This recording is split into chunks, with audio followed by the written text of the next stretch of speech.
find out at the end of the week whether this next book is going to fly for the summer. And a thing that's kind of evolved in the last few years with everybody else, I'm blogging a lot, and I'm doing it for the Natural Resources Defense Council. And when I was down, the recent book, which is about the Gulf oil spill, which is called Tarball Chronicles, it kind of grew out of the blogs I did while I was down there in the kind of the thick of the oil spill, and really was seeing things that were very unlike what I was reading and hearing in the mainstream media.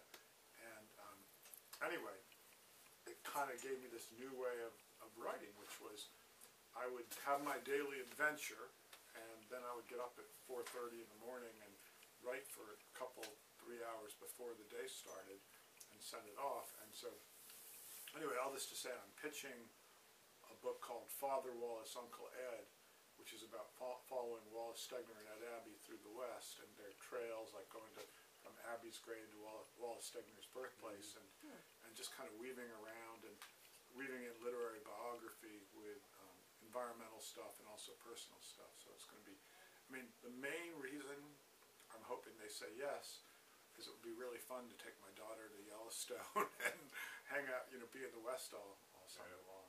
So, and I'd also like to start having, you know, when we lived in Boulder, which is where I met my wife in Colorado, we would sometimes go back to Cape Cod in the summers just to see my family.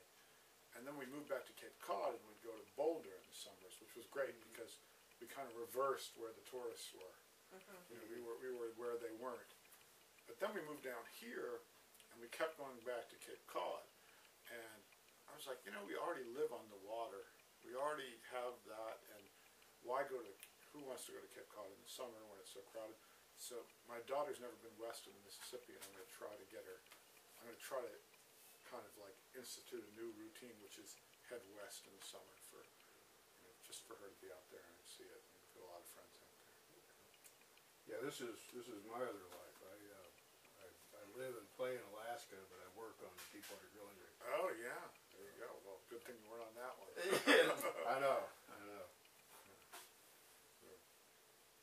Yeah, I think that's the other thing about being out west that this book taught me was, you know, it's not going to be kind of liberal agenda environmentalism. It's going to be just talking to people and kind of going against the grain and just seeing, you know, what people actually do for their livings, and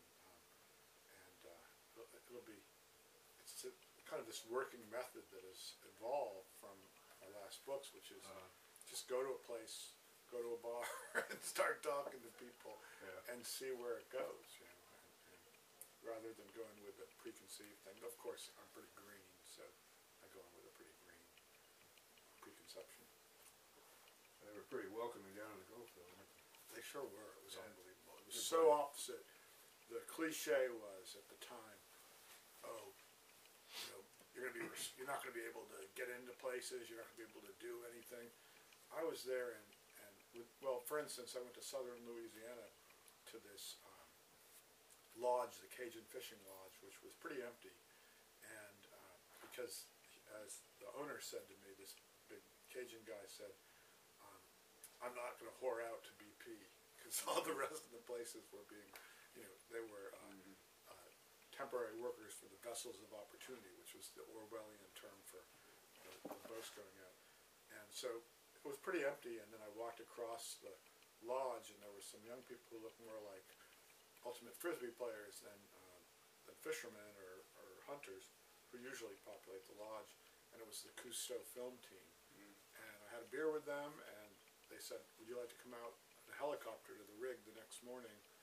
And I did, and then it was off and running. And it was like, so in other words, I went down with no plan, or and it just, people were so generous and offered themselves, and everybody had said, oh, nobody's going to tell you the stories, nobody's going to be, and the main thing I felt in traveling around a lot is how untrue the TV narrative of either CNBC or Fox, how just untrue it is in terms of when you actually are out in the world talking to people. People are smarter than they're given credit for. People are more complicated than they're given credit for, and it's always messier than what you hear on, you know, if you just go by what you're looking at on your television, whichever way you're going, you know, it's so simplistic always.